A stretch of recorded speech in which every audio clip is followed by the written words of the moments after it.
السلام عليكم ورحمة الله وبركاته horta hore waxaan aad uga xumahay inaanan subscribe lagu sameynin baalkayga waan ka xumahay aad iyo aad baa arrinta iyada uga xumahay subscribe sameeya as soon as possible si ugu dhasaha badan meeshaan waxaa la yidhi 1000 haddaad subscribe aad helin live uma soo geli karti youtube-kaaga marka saaxiibayaal go caaw waxaan ka hadlaynaa cudurka la yiraahdo coronavirus kudkudo commandos ha ku cunaa maqli jiray iyo ha ku dilo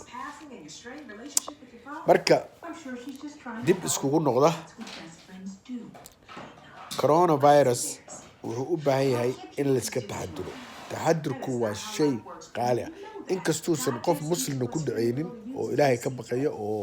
quraankiisa akhrisanayo oo waqti kasta weyse qaba oo horta hore ma ogtahay coronavirus ninkaana faraha iyo gacmaha dhaqanin buu ku dhacaa laakiin dadka muslimiinta inta badan gacmaha iyo faraha iyo wajiga meel kasta lugaha wax kasta dhaqnaa markaan isjoonno waa isjoonnaa markaan kaadino marka alxamdulillah alshukrillah ilaahay baa mahadda iska leh everybody waxaan leeyahay subscribe sameeya I wish maaragtay inaad dhammaantiin subscribe sameysaan thumbs up kabalka yariya dhaafa maaragtay comment waxaan ka hadlaynaa maalinba waxbaan ka hadli doonaa hadduu ilaah yiraahdo wixii hadda ka dambeeya barnaamijka u furayahay shacabka Soomaaliyeed adduunka meel kasta joogaan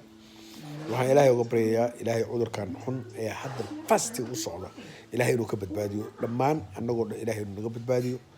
hal iska ilaaliyo carruurta hal ilaaliyo meelaha la aadayo hal iska dhaafo suuqa la warwareegi jiray ma jirto nin walba gurigiisa ku ekaado dadka ku imaanaya inay xadidnaadaan waaye dadka alla kulmaysa inay xadidnaadaan waaye waxyaalo badan inay xadidnaadaan waaye marka I am very maaragtay ha xadidnaadaan marka